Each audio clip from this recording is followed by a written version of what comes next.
ಸ್ನೇಹಿತರೆ, ಒಮ್ಮೆ ಊಹಿಸಿಕೊಳ್ಳಿ, ಒಬ್ಬ ಹುಡುಗ ಸಿವಿಲ್ ಇಂಜಿನಿಯರಿಂಗ್ ನ ಮುಗಿಸಿದ್ದಾನೆ. ಆಮೇಲೆ ಲಂಡನ್ ಅಲ್ಲಿ ಪ್ರತಿಷ್ಠಿತ ಆಕ್ಸ್ಫರ್ಡ್ ಯೂನಿವರ್ಸಿಟಿಯಲ್ಲಿ MBA ಮಾಡ್ತಾನೆ. ಅದಾದ್ಮೇಲೆ ಇತ್ರೋ ಏರ್ಪೋರ್ಟ್ ನಲ್ಲಿ ಒಂದೊಳ್ಳೆ ಕೆಲಸ. ಆಮೇಲೆ ಹೈದರಾಬಾದ್ಗೆ ಬಂದು ಆ ದೊಡ್ಡ ರಿಟೇಲ್ ಕಂಪನಿಯಲ್ಲಿ ಕೈ ತುಂಬಾ ಸಂಬಳ ಬರೋ ಕಾರ್ಪೊರೇಟ್ ಜಾಬ್. ಇಷ್ಟೆಲ್ಲ ಇದ್ದವನು ಏನ್ ಮಾಡ್ತಾನೆ ಹೇಳಿ? ಲೈಫ್ ಸೆಟಲ್ ಗುರು ಅಂತ ಆರಾಮಾಗಿ ಇರ್ತಾನೆ ಅಲ್ವಾ? ಆದರೆ ಈತ ಮಾಡಿದ್ದೇ ಬೇರೆ.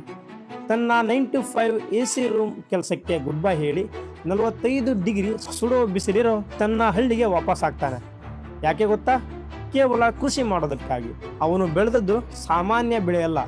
ನಾವೆಲ್ಲ ಸಿಟಿಯಲ್ಲಿ ಸೂಪರ್ ಮಾರ್ಕೆಟ್ನಲ್ಲಿ ನೋಡೋ ಅವಕಾಡೋ ಅಥವಾ ಬೆಣ್ಣೆಯ ಹಣ್ಣು. ಸ್ನೇಹಿತರೆ, ಮೊದಲನೇ ಸಲ ಇಟ್ಟ ಬಂಡವಾಳವೆಲ್ಲ ಸುಟ್ಟು ಭಸ್ಮ ಆಗಿ ಹೋಗುತ್ತೆ. ಆದರೂ ಛಲ ಬಿಡದ ಈ ಯುವಕ ಇವತ್ತು ಅದೇ ಮಣ್ಣಿನಲ್ಲಿ ವರ್ಷಕ್ಕೆ ಲಕ್ಷ ಸಂಪಾದಿಸ್ತಾ ಇದ್ದಾನೆ. ಇದು ಜಯಪಾಲ್ ನಾಯಕ್ ರವರ ರಿಯಲ್ ಅಂಡ್ ಇನ್ಸ್ಪೈರಿಂಗ್ ಸ್ಟೋರಿ. ಈ ವಿಡಿಯೋನ ಸ್ವಲ್ಪನೂ ಸ್ಕಿಪ್ ಮಾಡದೆ ಕೊನೆವರೆಗೂ ನೋಡಿ. ಇದು ಖಂಡಿತ ನಿಮ್ಮ ಯೋಚನಾ ಲಹರಿಯನ್ನೇ ಬದಲಾಯಿಸುತ್ತೆ.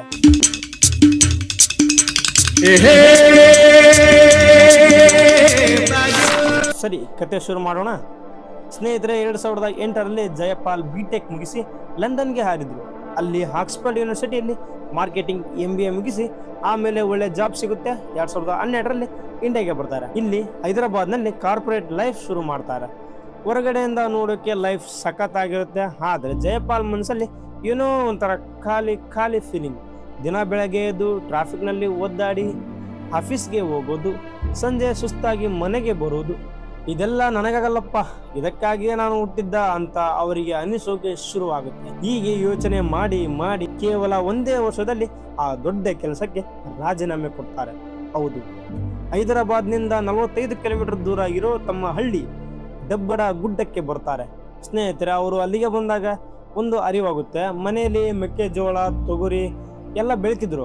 ಆದ್ರೆ ಜಯಪಾಲ್ನವರು ಬೇರದ್ದೇ ಯೋಜನೆ ಹಾಕಿದ್ರು. ಎಲ್ಲರೂ ಬೆಳೆದದನ್ನೇ ಬೆಳೆದ್ರೆ ಮಾರುಕಟ್ಟೆಯಲ್ಲಿ ನಮಗೆ ಬೆಲೆ ಸಿಗಲ್ಲ ಅಂತ ಅವರು ಡಿಸೈಡ್ ಮಾಡಿದ್ರು. ರಿಸರ್ಚ್ ಶುರು ಮಾಡಿದ್ರು. ಆಗ ಅವರಿಗೆ ಉಳಿದಿದ್ದೆ ಈ ಅವಕಾಡೋ ಅಥವಾ ಬೆಣ್ಣೆ ಹಣ್ಣು. ಸ್ನೇಹಿತರೆ, 2013ರಲ್ಲಿ ಏನ್ ಮಾಡ್ತಾರೆ ಗೊತ್ತಾ? ಇವರು ಇಸ್ರೇಲ್ನಿಂದ ಯಾಜ್ ಅವಕಾಡೋ ಅನ್ನೋ ತಳಿಯ 200 ಗಿಡಗಳನ್ನ ಒಂದಕ್ಕೆ $1200 ಕೊಟ್ಟು ತರಿಸ್ತಾರೆ. ದೊಡ್ಡ ಇನ್ವೆಸ್ಟ್ಮೆಂಟ್. ಆದ್ರೆ ಇಲ್ಲೇ ಒಂದು ದೊಡ್ಡ ಪೆಟ್ಟು ಬೀಳುತ್ತೆ. ಆ ಯಾಜ್ ತಳಿ ಇದೆಯಲ್ಲ, ಇದು ತಂಪಾದ ಜಾಗದಲ್ಲಿ ಮಾತ್ರ ಬೆಳೆಯೋದು. ಸ್ನೇಹಿತರೆ, ತೆಲಂಗಾಣದಲ್ಲಿ 40 ಡಿಗ್ರಿಗೂ ಮೇಲಿರೋ ಬಿಸಿಲು ಆ ಗಿಡಗಳನ್ನ ಸುಟ್ಟು ಕರಕಲಾಗಿ ಮಾಡುತ್ತೆ. ಆಗ ಮೊದಲನೇ ಪ್ರಯತ್ನದಲ್ಲೇ ಅತಿ ದೊಡ್ಡ ಸೋಲು. ಹಾಕಿದ ಬಂಡವಾಳವೆಲ್ಲ ಮಣ್ಣು ಪಾಲು.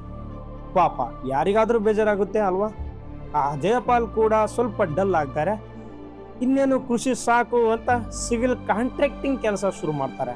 ಆದ್ರೆ 2020ರಲ್ಲಿ ಕರೋನಾ ಬಂತಲ್ಲ, ಆ ಕೆಲಸಕ್ಕೂ ಬ್ರೇಕ್ ಬೀಳುತ್ತೆ.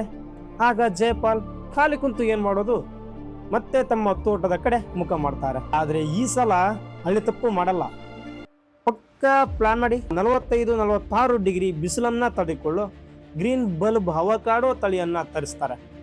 ಕೇವಲ $370 ಒಂದರಂತೆ 430 ಸಸಿ ತಂದು ನೆಡ್ತಾರೆ. ಇಲ್ಲೊಂದು ಮಜವಾದ ಘಟನೆ ನಡೆಯುತ್ತೆ, ಕೇಳಿ.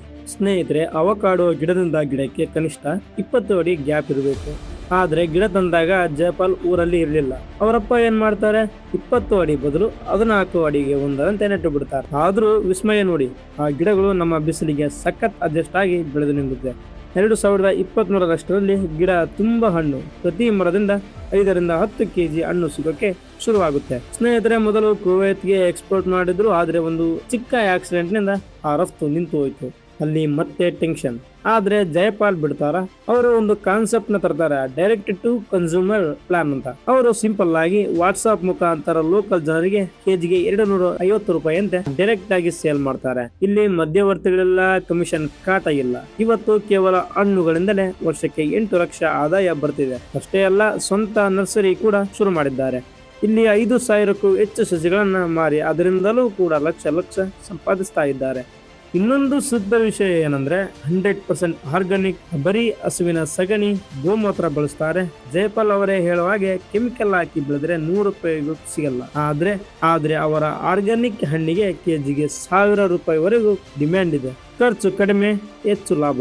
ಸ್ನೇಹಿತರೆ, ಕೊನೆಯಲ್ಲಿ ಜಯಪಾಲ್ ಅವರು ಒಂದು ಅದ್ಭುತವಾದ ಮಾತನ್ನ ಹೇಳ್ತಾರೆ, ಕೇಳಿ. ಕೃಷಿಯಲ್ಲಿ ಗೆಲ್ಲೋದು ಅಂದ್ರೆ ಬರೀ ಫಾರಿನ್ ತಳಿ ಬೆಳೆಯೋದಲ್ಲ, ಇಲ್ಲಿನ ಮಾರುಕಟ್ಟೆಯನ್ನ ಅರ್ಥ ಮಾಡ್ಕೊಳ್ಬೇಕು. ನಮ್ಮ ಸುತ್ತಮುತ್ತಲಿನ ಹವಾಮಾನಕ್ಕೆ ತಕ್ಕಂತೆ ಬದಲಾಗಬೇಕು. ಆದಷ್ಟು ಕಡಿಮೆ ಖರ್ಚಿನಲ್ಲಿ ಬೆಳೆಯೋದಕ್ಕೆ ಟ್ರೈ ಮಾಡಬೇಕು ಅಂತ ಹೇಳ್ತಾರೆ. ನೋಡಿದ್ರಲ್ಲ ಫ್ರೆಂಡ್ಸ್, ಸ್ಟಾರ್ಟಿಂಗ್ನಲ್ಲಿ ಜಯಪಾಲ್ ಅವರು ಕಂಪ್ಲೀಟ್ ಆಗಿ ಫೇಲ್ ಆಗಿದ್ರು, ಹಾಕಿದ ಬಂಡವಾಳವೆಲ್ಲ ಲಾಸ್ ಆಗುತ್ತೆ. ಆದರೆ ಆ ಸೋಲನ್ನೇ ತಮ್ಮ ಯಶಸ್ಸಿನ ಅಡಿಪಾಯ ಮಾಡಿಕೊಂಡ್ರು ಅವರು. ನಾವು ಅಷ್ಟೇ, ಲೈಫಲ್ಲಿ ಏನಾದರೂ ಸಾಧಿಸಬೇಕು ಅಂದಾಗ ಮೊದಲ ಸೋಲಿಗೆ ಎದರಿ ಹಿಂದೇಟು ಹಾಕಬಾರ್ದು. ಯಶಸ್ಸು ಅನ್ನೋದು ನಾವು ಮಾಡೋ ಕೆಲಸ ಬದಲಾಯಿಸೋದ್ರಲ್ಲಿ ಇರೋಲ್ಲ, ಆ ನಮ್ಮ ಯೋಚನಾ ಲಹರಿಯಲ್ಲಿರುತ್ತೆ ಅನ್ನೋದು ಈ ಕಥೆಯ ಸಾರಾಂಶ. ಈ ಇನ್ಸ್ಪೈರಿಂಗ್ ಸ್ಟೋರಿ ನಿಮಗೆ ಇಷ್ಟ ಆಗಿದ್ರೆ ಪ್ಲೀಸ್ ಈ ವಿಡಿಯೋನ ಲೈಕ್ ಮಾಡಿ. ಖುಷಿಯಲ್ಲಿ ಏನಾದರೂ ಹೊಸದಾಗಿ ಮಾಡಬೇಕು ಅಂತ ಕನಸು ಕಾಣ್ತಿರೋ ಪ್ರತಿಯೊಬ್ಬ ರೈತ ಮಿತ್ರರಿಗೂ ಇದನ್ನ ಶೇರ್ ಮಾಡಿ. ಸ್ನೇಹಿತರೆ, ಜಯಪಾಲ್ ಅವರ ಕಮ್ಬ್ಯಾಕ್ ಬಗ್ಗೆ ನಿಮ್ಮ ಅನಿಸಿಕೆಯನ್ನ ಕಮೆಂಟ್ ಬಾಕ್ಸ್ನಲ್ಲಿ ತಿಳಿಸಿ. ಹೀಗೆ 10 ಹಲವು ನೈಜ ಕಥೆಗಳಿಗಾಗಿ ನಮ್ಮ ಚಾನಲ್ನ ಸಬ್ಸ್ಕ್ರೈಬ್ ಆಗೋದನ್ನ ಮರಿಬೇಡಿ. Thank you. ಜೈ ಹಿಂದ್, ಜೈ ಕಿಸಾನ್.